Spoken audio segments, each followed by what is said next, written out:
Hello, beautiful soul family. Rebecca here, your vibe mentor, bringing you another video on how to raise your vibration so you can live your best life. Rather, today is the beautiful magic of Mondays, where we get to discuss the intuitive energy as I read it currently.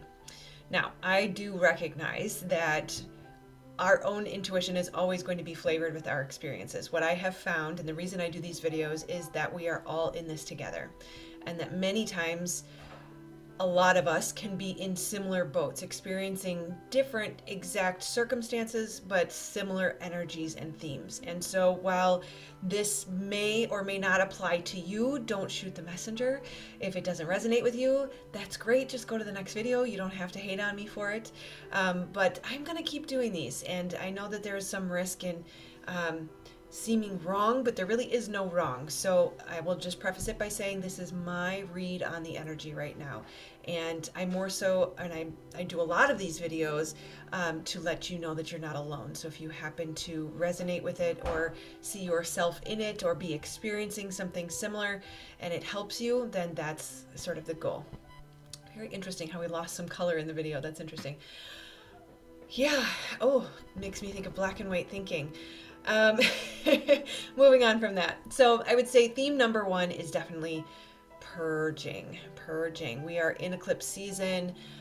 The intensity has begun. I always feel like I have my finger stuck in a light socket when we're in eclipse season, and it does require diligence.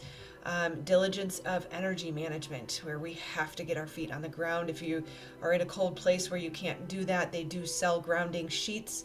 But the thought of grounding can be helpful, but really our bodies are electromagnetic conduits.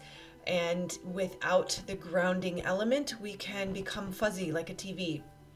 And that erratic feeling can come from an overwhelm of the system. And so putting our feet on the ground can be so critically important when we feel like life is just kind of spiraling out of control.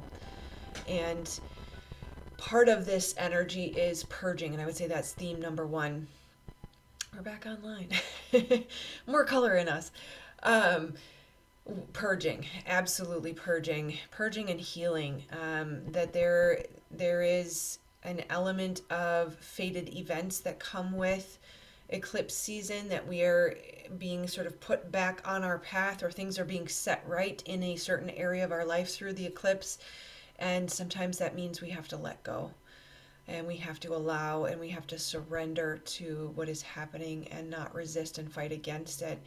And sometimes that can be disappointing, that if we had our sights set on a certain outcome, a certain situation, a certain relationship, and it doesn't go that way, it can be sad. And there can be a level of mourning the loss of the old, mourning the loss of friendships, relationships, connections, beautiful beings that we love deeply that may no longer continue on the path with us.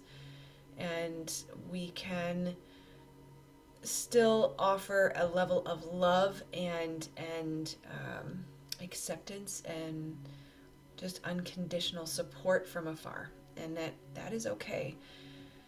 But our refusal to accept the way things are, our refusal to accept what is being presented to us, can really cause a lot of damage. That in the resistance and sort of the panic mode, the mind wants to get everything under control and grasp life by the neck and literally squeeze the life out of everything, including yourself, that will only end up hurting you. And so in this purging process, as we release and we surrender and allow what is coming and what is going, that there can be some we can retain our energy.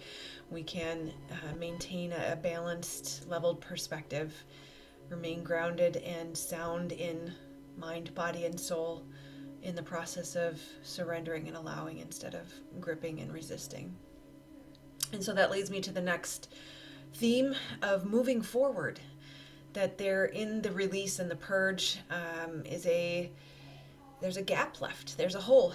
And as we allow whatever is leaving to leave us in that feeling of emptiness or uncertainty, we can remember that nature abhors a vacuum, and that this hole will be filled with ideally more of you, calling back those parts of you that were rejected or denied, bringing in more peace and fulfillment and joy.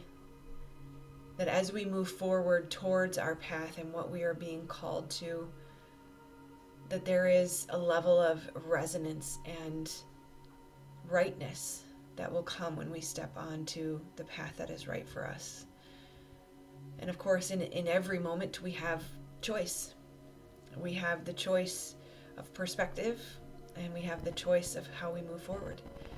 That while sometimes the seemingly fated events of the eclipses may push us in a direction that we didn't really want to go in or we hadn't planned on, there still is a level of free will along the way. That we can choose a perspective that serves us. We can choose the choices that feel right to us. And that at the end of the day, because you are made for a certain purpose, you will resonate with your path. And there will be a rightness to it. There will be a peace and a joy within it. Unless, of course, we're telling ourselves we have to do things that we don't want to do.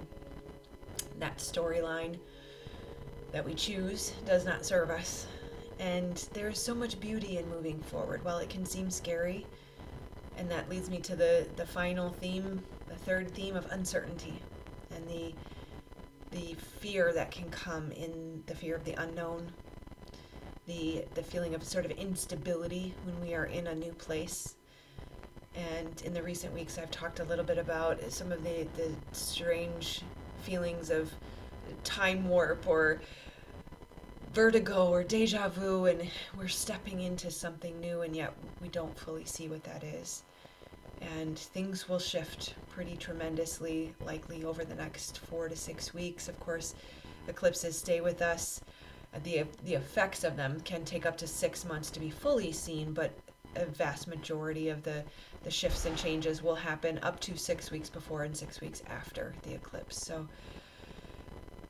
know that there will be some clarity in the near future, and that we can choose the perspective of curiosity as we move into the unknown and the uncertainty in this change as we move forward. And when we take that playful attitude, we get kind of curious and say, I wonder how this is going to play out. Remembering that life is happening for us and not to us. And we can look at that and say, I am so excited to see how this benefits my life. I am so excited for this new beginning, although I mourn the loss. And I am sad for those who I loved that cannot come along on this journey with me. I know and I trust in my Creator, in the process, in the universe to hold them just as it holds me. And I know we're always in healing, and we're always in the process of peeling back the layers, and sometimes it can feel kind of raw. You know, you pull back that layer and you've removed all of the old things that no longer serve you, and what's left is sort of raw skin, as if a scab had just been pulled off, and what's left underneath is baby fresh, tender skin. Another analogy that comes to mind is a little sprout peeking through. It's delicate. It needs nurturing.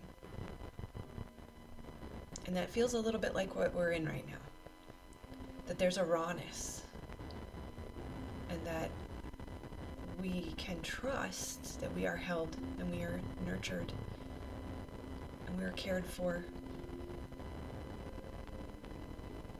And if we choose to step into the mind and allow the hypervigilance to micromanage everything, and we get that really intense feeling and we don't do the work to ground, to question the thoughts and remember the brain is not always our friend, to resource from the body and allow the body, through our presence in it, to manage the mind, to bring our focus and attention to our heart so that our heart can regulate our systems.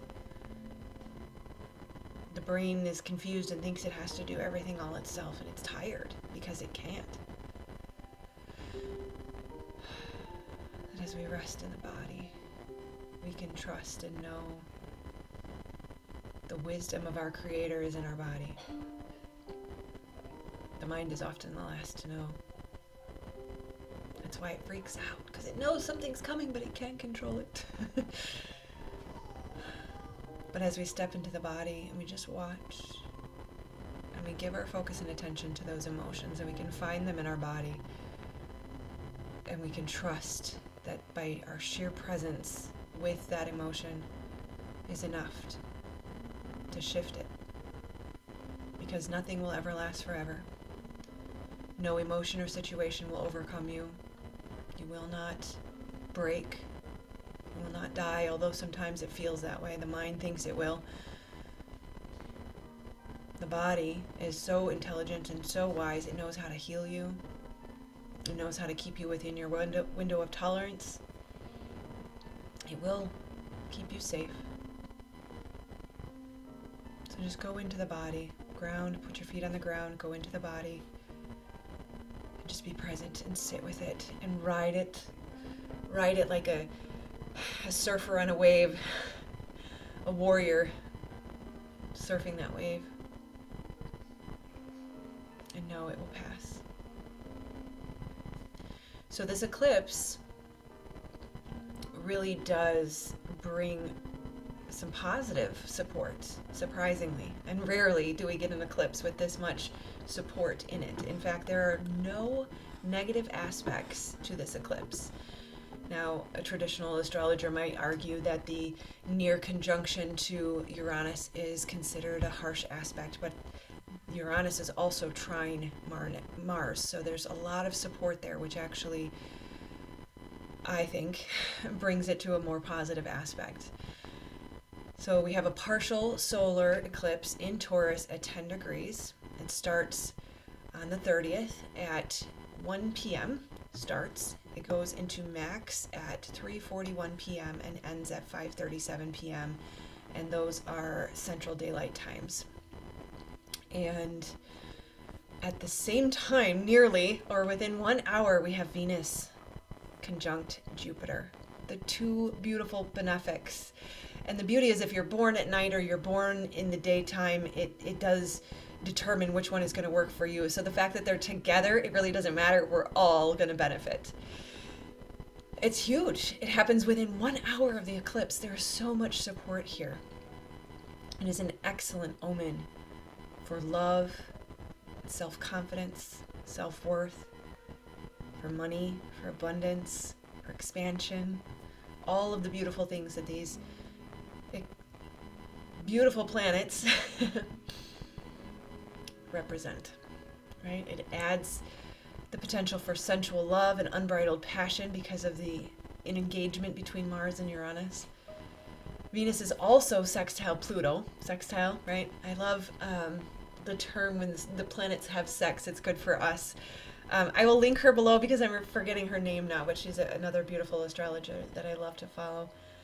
But Venus sextile Pluto amplifies and intensifies the good fortune and love and money and that is created by Venus conjunct Jupiter. So these are powerful, powerful forces working behind the scenes that can support spiritual expansion, personal development, personal growth, wealth creation, personal advancement, depending on the house that it's in or any other planets that it might be engaging with from your natal chart. It can really bring a lot of growth and sort of quantum leaps into something new for all of us. Uranus technically, although like I said, it's close, so it's considered a conjunction. It's within 3-ish degrees, 3 to 4, depending on how you measure. That oftentimes can bring sudden change, upheaval, surprises, but like I said, it's got that support from Mars. And even just the fact that the sun and moon are together can be very balancing. That the sun can help sort of balance out the emotion of the moon, and so that can be very helpful here. We don't quite have the level of intensity that you would with a full moon when they're sort of opposite each other and amplifying, right? it is very positive. Just remember that. Mercury is also approaching Uranus, but it's not quite there yet. So the mind likely is involved to some degree, but it's not overly stimulated unless, of course, you have Mercury within 3 degrees of the eclipse, which potentially could really cause the brain to get unruly and out of control. So I would encourage you to really check that and remember to question the mind, that it is not always your friend, especially if you're dealing with trauma. It often will lie to you. But that's for another video. Mars is sextile Uranus, like I said. That will bring a boost in confidence, strength, courage. It's excellent for physical activities,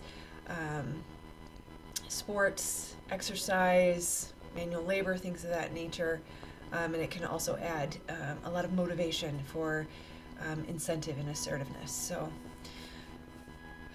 I know I don't usually go quite so deep into the astrology, but I really just wanted to bring some reassurance because this can be an intense time.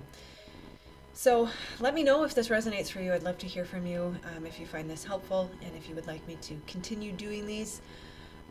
I love to do them, so I will continue to do so unless I hear otherwise from you. So I love you guys, and I will see you on the next video. Let me know how your week goes, and click below for any resources that you may need in the meantime. Take care. Namaste.